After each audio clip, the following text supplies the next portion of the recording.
il nous raconte qu'il va continuer à précariser la fonction de l'enseignant. Par exemple, aujourd'hui, pour les remplacements, en vrai, on a organisé un corps d'intérimaires. Les enseignants contractuels, c'est de l'intérim, c'est-à-dire qu'on fait appel à eux quand il y a juste un besoin.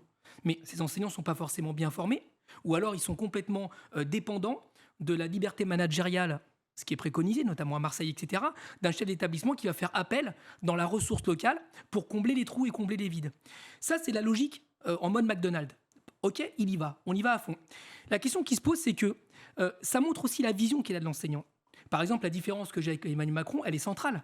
C'est que moi, je pense aujourd'hui qu'un enseignant, quand un élève sort du lycée, avec 18 ans, il a son bac, il peut tout à fait rentrer dans une école de formation des enseignants comme on rentre en école d'ingénieur. Ce qui veut dire qu'aujourd'hui, il faut considérer qu'un enseignant, c'est l'élite de la nation et qu'il faut les payer plus qu'aujourd'hui parce que précisément, c'est le métier le plus noble dans notre pays.